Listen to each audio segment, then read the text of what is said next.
The maintenance bay of Outpost Sigma-9 hummed with a tension that had nothing to do with machinery and everything to do with human pride. Maya Rodriguez stood before the holographic display, her dark eyes scanning the incoming distress signals with an intensity that made her team both admire and fear her. Outpost Sigma-9 wasn't just another repair station. It was the galactic equivalent of a last-chance saloon for technological lost causes. Situated on the ragged edge of explored space, it was staffed entirely by humans, a species most advanced civilizations viewed as little more than technological toddlers stumbling through the cosmic playground. "Incoming transmission," announced Kai Chen, his fingers dancing across the quantum interface. Unlike most maintenance crews that relied on standard diagnostic protocols, the team at Sigma-9 had developed their own language of technological resurrection. The hologram flickered, revealing a Zentari communication officer. His exoskeletal features twisted in a mixture of disgust and resignation. The Zentari were a species of mathematical perfectionists, their entire civilization built on predictive algorithms and technological certainty. Humans, with their chaotic creativity, were an affront to everything they believed about engineering. "Outpost Sigma-9, this is Zentari Logistics Control," the officer's translator crackled. "We have a Class 7 cargo freighter, registration ZC-9872, currently experiencing catastrophic systems failure in the Omega Quadrant. Standard protocols suggest immediate write-off." Maya's lips curled into a smile that didn't reach her eyes. "Suggest," she repeated, a dangerous edge in her voice. Kai leaned closer, pulling up the freighter's diagnostic data. The holographic representation was a nightmare of fractured systems and critical failures. Any other maintenance team would have already filed the paperwork for total loss. But Maya Rodriguez didn't believe in lost causes. "They want us to fail," Dr. Aisha Okoro muttered, reviewing the technical specifications. She was the team's quantum systems specialist, a woman who could read computational matrices like most people read bedtime stories. "Look at these system configurations. It's like they've designed this transmission to be as complex as possible." The Zentari officer continued, his translator rendering his voice with clinical detachment. "We are required by interstellar protocols to offer your station the opportunity for repair. However, be advised the compensation will be minimal, and we expect no miracles." Maya's team exchanged knowing glances. They'd heard this speech before. Every major galactic civilization treated human maintenance teams as a bureaucratic footnote, a legal requirement rather than a genuine solution. "We'll take the job," Maya responded, her finger triggering the acceptance protocols before the Zentari could resign the offer. Kai raised an eyebrow. "That freighter's systems are more tangled than a quantum entanglement experiment. Even our best diagnostic algorithms are showing less than a 12% chance of successful restoration. Probability is just another word for imagination not yet explored," Maya replied, her fingers already pulling up complex maintenance schematics that would make most engineering teams weep. The team began their preparations with a choreographed efficiency that spoke of countless impossible repairs. Specialized nano-repair drones were calibrated, quantum entanglement stabilizers were checked and rechecked, and custom-designed repair matrices were loaded into their primary systems. Dr. Okoro pulled up the freighter's complete technical history, Zentari design, she said with a mix of professional respect and personal disdain. "They build their technology like mathematical theorems, perfect on paper, catastrophic in practice." Outside the maintenance bay's reinforced windows, the endless void of space stretched infinitely. Somewhere out there, a massive cargo freighter was dying, its systems collapsing like a house of cards in a solar wind. "Prep the quantum stabilization team," Maya ordered. "And someone get me a complete traffic report for the Omega Quadrant. I want to know every gravitational anomaly, every radiation pocket that might have contributed to this failure." Kai grinned, recognizing the look in Maya's eyes. This was more than a repair job. This was a challenge. This was a statement. This was humanity proving, once again, that imagination trumps algorithm. The maintenance team of Outpost Sigma-9 was about to show the galaxy that being underestimated was sometimes the most powerful advantage of all. The quantum transport pod screamed through space like a wounded banshee, its external sensors barely containing the cascading system failures. Maya Rodriguez watched the real-time diagnostics scroll across her neural interface, each failing system a puzzle waiting to be solved. Gravitational stress is reaching critical levels. Kai Chen's voice cut through the background noise of whirring repair drones. The quantum stabilizers are fighting a losing battle. Dr. Aisha Okoro moved with a predatory grace, her hands dancing across multiple holographic interfaces. The Zentari really outdid themselves this time, she muttered. This isn't just a system failure. It's a catastrophic cascade of computational entropy. The freighter was a marvel of alien engineering and a nightmare of interconnected vulnerabilities. Most maintenance teams would have written it off as a total loss, but Maya Rodriguez didn't understand the meaning of impossible. Prepare the quantum entanglement recalibration sequence, Maya ordered, her voice cutting through the controlled chaos of the maintenance bay. The team moved with a synchronized precision that defied conventional understanding. Each member was more than just a technician. They were artists of technological resurrection. Kai's fingers flew across the quantum interface, pulling apart the freighter's computational matrix like a surgeon dissecting a complex organism. Primary computational core is showing 89% systemic failure, he reported. Any standard repair protocol would recommend complete system replacement. Maya's eyes narrowed. We're not standard. The Zentari communication channel crackled to life. Commander Vexnar's mandibles clicked with barely contained frustration. Your estimated repair time is exceeding all projected parameters. We will be forced to initiate emergency protocol Gamma 9 if you cannot stabilize the vessel within the next 6 standard cycles. It was a threat wrapped in bureaucratic language. The unspoken message was clear. Humans were being given one last chance to prove their worth. Dr. Okoro unleashed a series of quantum stabilization algorithms that would have made most engineering teams weep.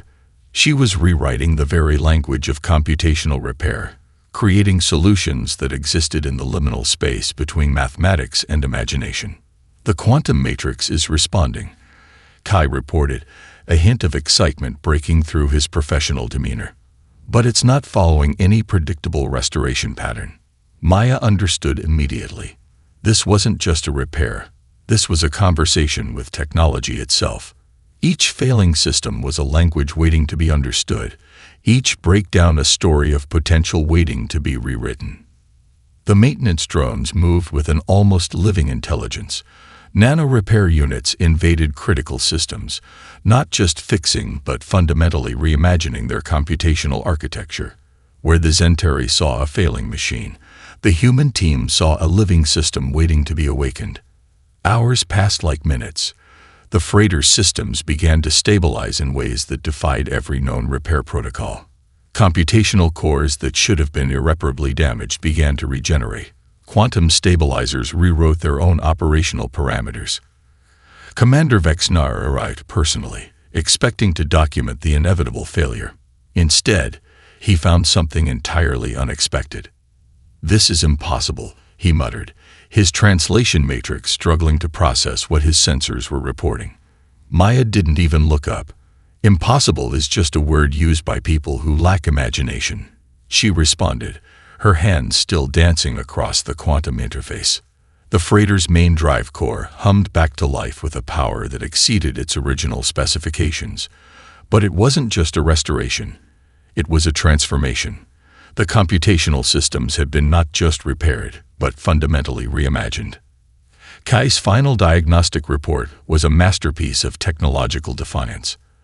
The freighter's operational efficiency had increased by 217%. Critical systems that should have been catastrophically damaged were now operating at levels that exceeded their original design parameters. Commander Vexnar's mandibles clicked in a pattern that, on a Zentari, indicated complete and total shock. How? He managed to articulate. Maya finally looked up, a smile that was equal parts pride and challenge dancing across her features. We didn't just repair your ship, she said. We had a conversation with it. We listened to what it could become, not just what it was. In that moment, everything changed. This was more than a repair. This was a declaration of human potential. The galaxy would never look at maintenance the same way again. The holographic news feeds exploded across 1,000 different alien communication networks. The repair of the Centauri freighter wasn't just a technical achievement.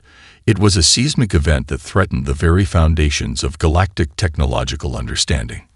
Dr. Aisha Okoro stood before the outpost Sigma-9's primary analysis chamber, surrounded by a swirling constellation of data streams. Her fingers traced holographic patterns that danced between mathematical precision and pure creative chaos. Behind her, Maya Rodriguez and Kai Chen watched with a mixture of professional pride and strategic calculation. "They're analyzing our every move," Aisha muttered, her eyes reflecting the cascading data. "Every major technological consortium is trying to deconstruct our repair methodology." Kai chuckled, a sound that was equal parts amusement and challenge. "Let them try. They'll find nothing but confusion." The truth was far more profound. The human maintenance team had done something unprecedented. They hadn't just repaired a ship. They'd created a new paradigm of technological intervention that defied every established galactic protocol. Across the Galactic Concordance, engineering forums erupted in heated debate. The Centauri Technological Review Board convened an emergency session. Representatives from a dozen different species argued, analyzed, and attempted to comprehend the impossible. Professor Xintel of the Meridian Research Consortium was the first to articulate the fundamental challenge. "This isn't just a repair technique," he argued before the Concordance's Technological Council. "This is a complete reimagining of technological problem-solving."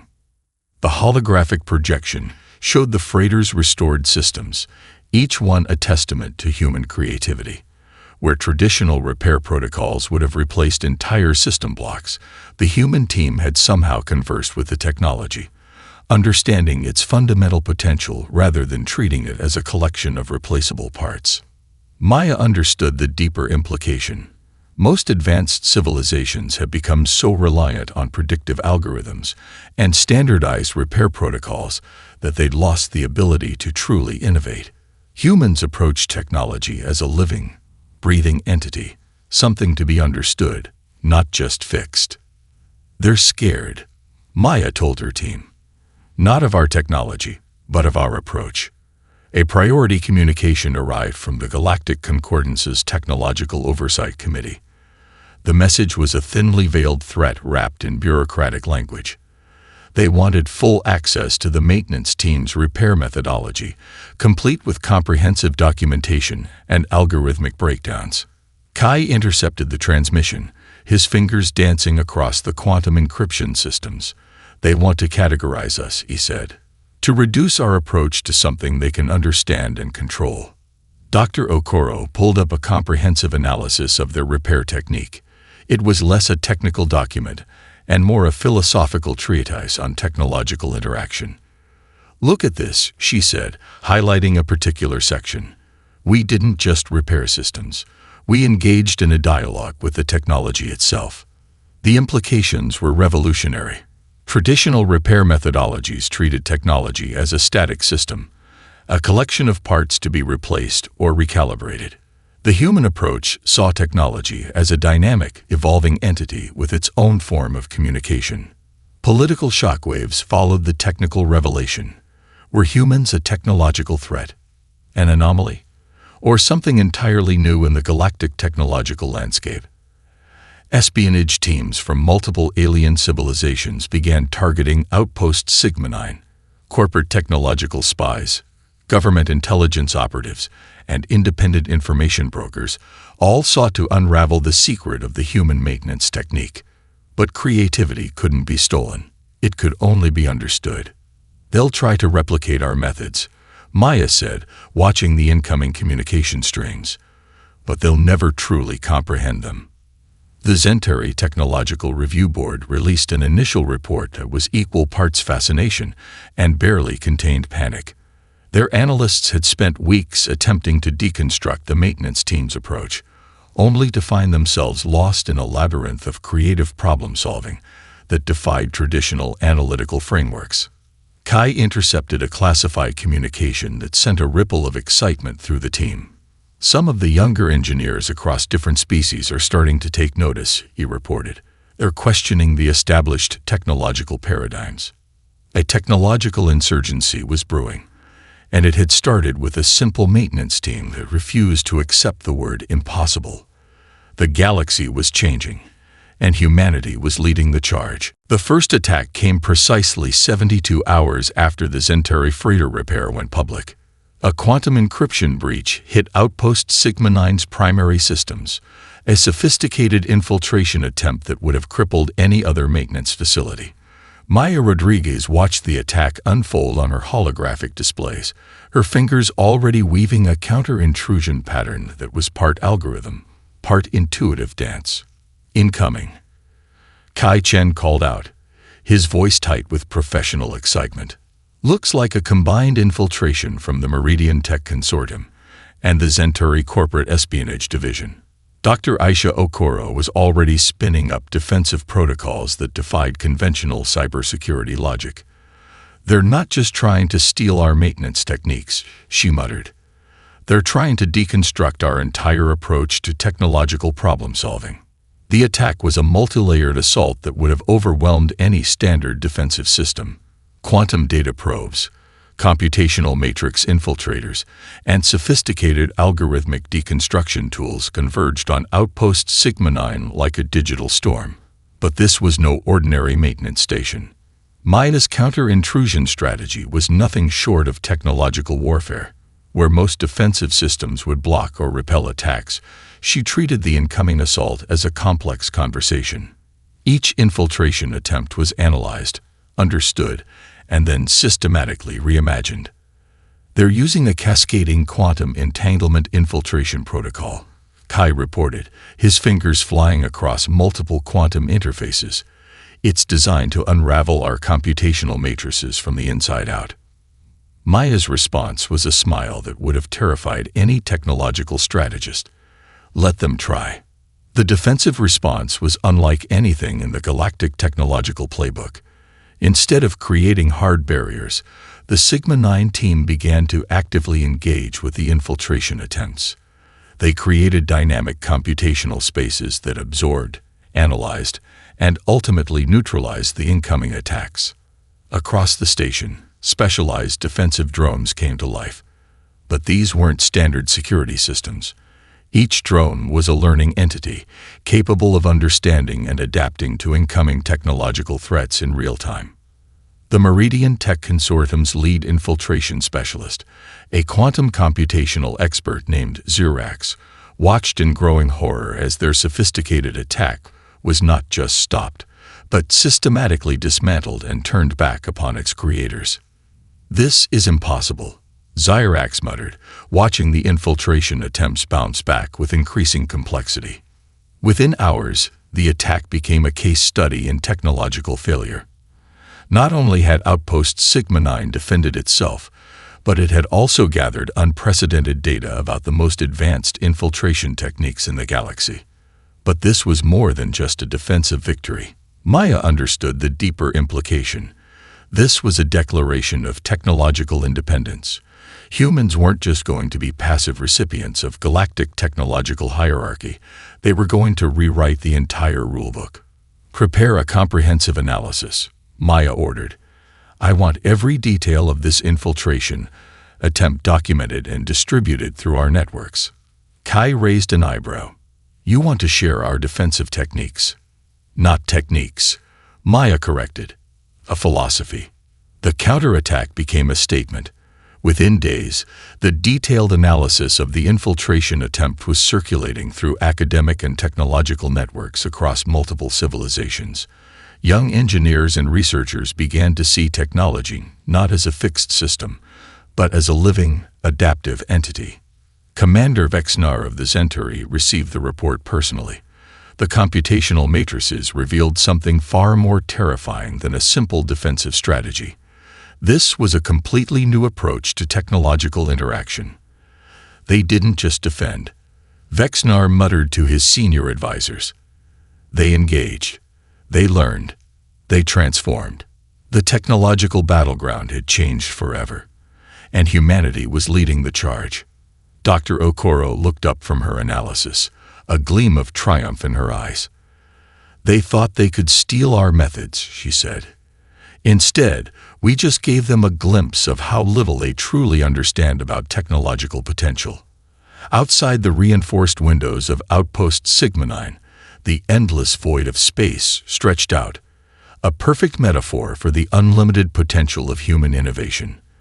The galaxy would never be the same. The Galactic Concordance War College fell silent as Admiral Krellna projected the comprehensive analysis of human maintenance capabilities. What had begun as a technical curiosity had transformed into a strategic revolution that threatened to upend millennia of established military doctrine. This is not just a technological advancement, Admiral Krellna stated, her multifaceted eyes scanning the holographic displays. This is a fundamental reimagining of technological potential. The presentation revealed something unprecedented. The human maintenance teams weren't just repairing technology. They were creating living, adaptive systems that could transform faster than any known military technology in the galaxy. Where traditional military engineering saw equipment as replaceable assets, humans treated each system as a dynamic, evolving entity. Commander Vexnar, now a reluctant consultant to the Concordance, highlighted the most disturbing aspect. A human maintenance team can turn a critically damaged warship into an operational asset faster than we can complete our initial damage assessment. He explained, mandibles clicking with a mixture of frustration and grudging respect. The strategic implications were earth-shattering. In the past, military campaigns were won through superior weaponry, computational power, and logistical support. Now, a single human maintenance team could potentially turn the tide of an entire conflict by rapidly restoring and enhancing damaged technological systems. Maya Rodriguez was invited to present at the Concordance's Strategic Innovation Summit, an unprecedented honor for a maintenance engineer. Her presentation was less a technical briefing and more a philosophical treatise on technological interaction. Technology is not a tool, she told the assembled military strategists from dozens of alien civilizations. It's a living conversation. Every system has potential beyond its original design. Our job is to listen, to understand, to help it become what it can be. The military strategists struggled to comprehend the depth of her approach. Traditional military engineering was about replacement and standardization. The human method was about adaptation and potential. Dr. Aisha Okoro demonstrated their latest breakthrough, an adaptive repair matrix that could restore and enhance technological systems in real-time combat conditions. A damaged fighter craft could be completely rebuilt while still in flight, its systems evolving and improving with each moment of stress. Kai Chen tracked the strategic implications. We're not just changing how technology is repaired, he explained to Maya. We're changing the entire concept of technological warfare. The Galactic Concordance began a radical restructuring. Human maintenance teams were no longer seen as support personnel. They became critical strategic assets, integrated into peacekeeping and exploration missions as key technological specialists. A classified report from the Centauri Military Research Division revealed the true depth of their concern. The humans had created a technological approach that defied every known military engineering protocol. Their maintenance teams could potentially turn a defeat into a victory through sheer technological adaptability. Imagine a battlefield where damaged systems don't just get replaced, Maya told a closed session of military strategists, but actually learn and improve from the damage they've sustained. The younger generation of alien engineers and military strategists began to see the potential. Traditional hierarchical thinking was being challenged by a more fluid, adaptive approach to technological problem-solving. Commander Vexnar, watching the presentations, understood the deeper transformation. This wasn't just about maintenance. This was about a completely new way of understanding the relationship between technology, intelligence, and potential. The first practical demonstration came during a simulated conflict scenario. A human maintenance team was embedded with a multinational fleet. When a critical system failure occurred that would have traditionally resulted in a complete mission abort, the human team not only restored the systems, but improved their overall operational efficiency by 312%. Military academies across the galaxy began introducing courses on human maintenance philosophy.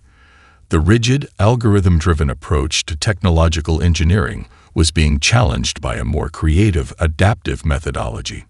Maya Rodriguez stood at the center of this technological revolution, understanding that their greatest weapon was not any piece of technology, but the ability to see potential where others saw only limitations. The galaxy was changing, and humanity was rewriting the rules of technological engagement. The University of Galactic Sciences had never seen anything like Maya Rodriguez's lecture series. What began as a technical presentation had transformed into a philosophical movement that challenged the fundamental understanding of technology across multiple civilizations. Technology is not a collection of parts, Maya proclaimed to a packed auditorium of alien researchers, engineers, and students. It's a living ecosystem of potential. Every system has a story. Our job is to listen. Her words resonated far beyond the lecture hall. Holographic transmission networks carried her message across thousands of academic and technological institutions. Young engineers from dozens of species began to challenge the rigid, algorithmic approaches that had dominated technological thinking for millennia. Dr. Zora Kleth, a senior researcher from the Meridian Technological Institute, found herself at the center of a generational revolt. Her students were no longer satisfied with the predictive algorithms and standardized repair protocols that had defined technological education for centuries. "We're not just learning how to fix things," one of her students argued during a heated academic symposium. "We're learning how to have a conversation with technology itself." The philosophical insurgency spread like a quantum pulse through academic and technological networks. Younger generations of engineers began to see technology not as a static collection of components, but as a dynamic, living system with its own form of intelligence and potential. Dr. Aisha Okoro began developing a comprehensive educational framework that went beyond traditional technological training. Her curriculum wasn't about learning fixed protocols, but about developing a deep, intuitive understanding of technological potential. "Imagine a repair manual that's more of a dialogue than a set of instructions," she told her research team. "A living document that evolves with each interaction." Kai Chen tracked the philosophical movement's spread through academic communication networks. What had started as a unique approach to maintenance was becoming a full-scale revolution in technological thinking. The established technological institutions fought back, of course. Senior researchers and institutional leaders viewed this new approach as a threat to millennia of established technological doctrine. Academic conferences became battlegrounds of intellectual warfare, with younger researchers challenging every fundamental assumption about technological interaction.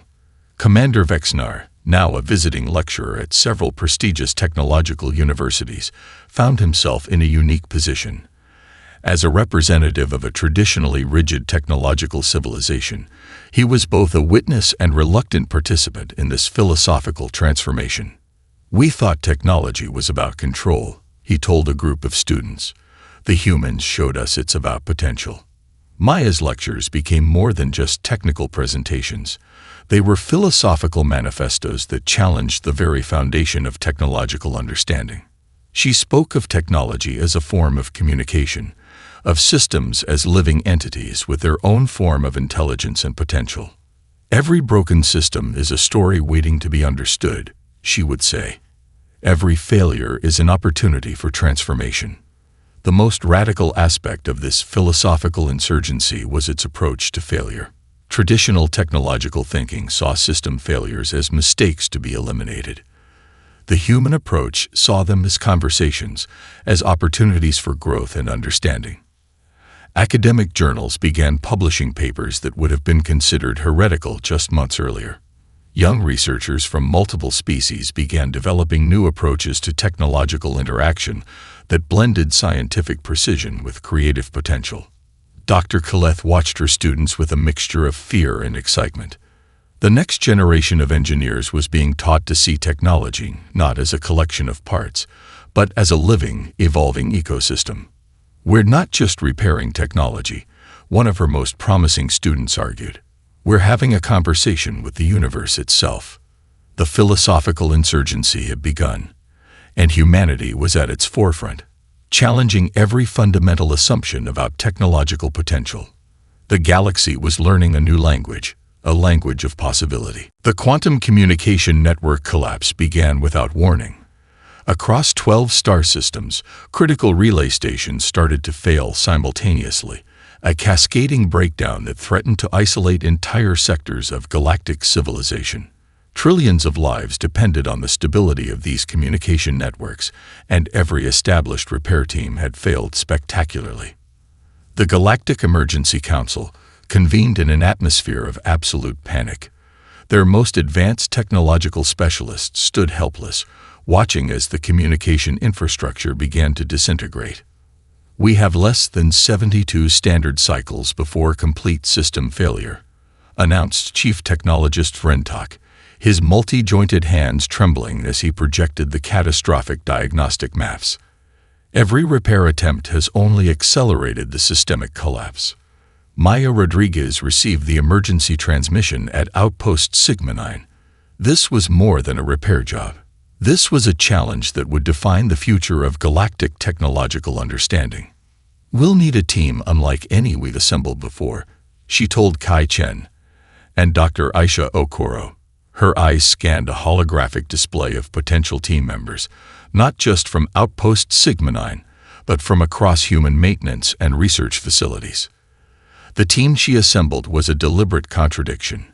There were traditional maintenance engineers, quantum computational specialists, xenoarchaeologists who understood ancient communication technologies, and even 2 artists known for their unique approach to systemic problem-solving.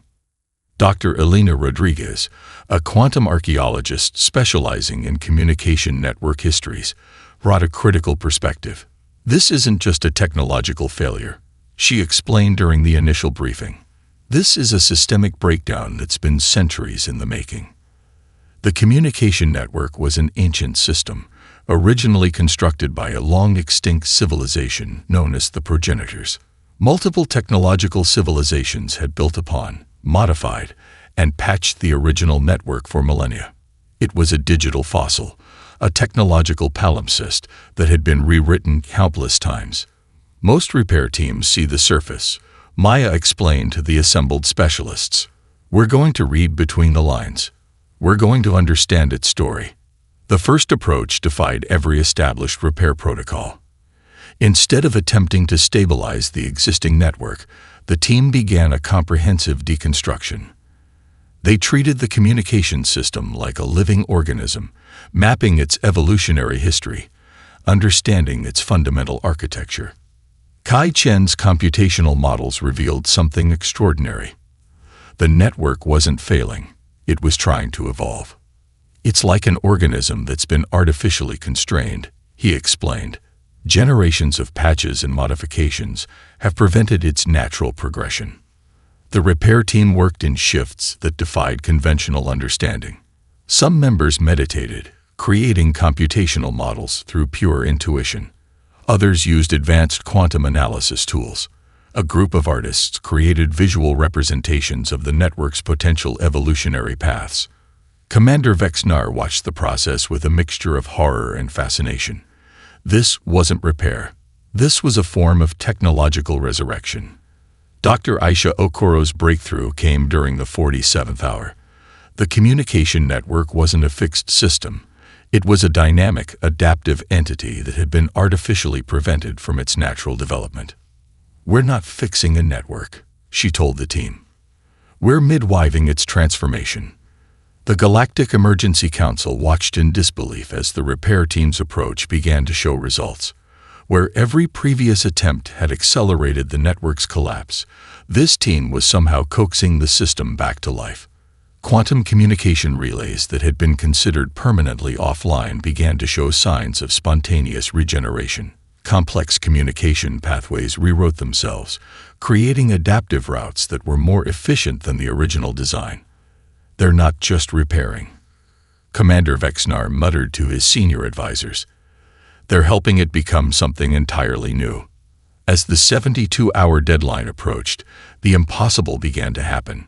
The communication network wasn't just stabilizing. It was evolving into a more complex, more adaptive system. Maya Rodriguez understood the deeper implication. This was more than a technological repair. This was a conversation with the very fabric of technological potential. The galaxy held its breath. The transformation of the galactic communication network was complete. But this was far more than a mere repair. It was a fundamental reimagining of technological potential that would echo through civilizations for generations to come. Maya Rodriguez stood before the Galactic Concordance Council, surrounded by representatives from species that had once viewed humans as technological novices. The holographic displays behind her told a story of unprecedented achievement, a communication network that was now a living, adaptive system capable of self-repair, self-evolution, and unprecedented efficiency. "We didn't fix a network," Maya explained, her voice calm and resolute. "We helped it become what it was always meant to be." Commander Vexnar, now a senior advisor to the Concordance, stood as a testament to the profound change. The Zentari who had once dismissed human maintenance teams now spoke of them with a mixture of respect and wonder. Dr. Aisha Okoro presented the technical details, a comprehensive analysis that was more a work of art than a traditional scientific report. The communication network had increased its operational efficiency by 742%, developed self-healing capabilities that defied previous technological understanding, and created adaptive communication pathways that could respond to potential failures before they occurred. Kai Chen tracked the broader implications. This was more than a technological achievement. This was a complete paradigm shift in how civilizations understood technological potential. The Galactic Emergency Council's initial panic had transformed into something else entirely. What had begun as a potentially catastrophic system failure had become a moment of unprecedented technological evolution. "Every civilization has a choice," Maya told the assembled representatives. "You can try to control technology, or you can learn to have a conversation with it." The younger generations of engineers from multiple species listened with rapt attention. The rigid, algorithmic approaches that had dominated technological thinking for millennia were being systematically dismantled. A new approach was emerging, one that saw technology as a living, evolving entity. Dr. Elena Rodriguez, the quantum archaeologist, revealed the deepest implication of their work. The communication network they had restored was built on the foundations of the progenitors, an ancient civilization that had understood something fundamental about technological potential that had been lost over millennia. "We didn't just repair a network," she explained. "We completed a conversation that began thousands of years ago." The economic and political implications were staggering. Technological repair was no longer a matter of replacement and standardization. It had become a form of technological diplomacy, a way of understanding and nurturing technological potential. Human maintenance teams became the most sought-after specialists in the galaxy. But it wasn't about superiority. It was about a fundamentally different approach to technological interaction. Commander Vexnar reflected on the transformation. The Zentari civilization, once defined by its rigid technological hierarchies, was now being forced to reimagine its entire approach to technology. "We thought technology was about control," he told a group of young engineers. "The humans showed us it's about potential." Universities across multiple civilizations began restructuring their technological education programs. The new curriculum wasn't about learning fixed protocols, but about developing an intuitive understanding of technological potential. Maya understood the deeper truth. This was never about humans proving their superiority. It was about showing that technology is a conversation, not a conquest. The final report to the Galactic Concordance was more than a technical document. It was a philosophical manifesto that would reshape technological understanding for generations to come. As the presentation concluded, the assembled representatives from dozens of alien civilizations understood something profound. Humanity's greatest technological achievement wasn't any single repair or innovation. It was the ability to see potential where others saw only limitations. Commander Vexnar watched Maya Rodriguez leave the council chamber. The galaxy had changed, and humanity had led the way. Epilogue. In the endless void of space, technology whispered its secrets to those willing to listen.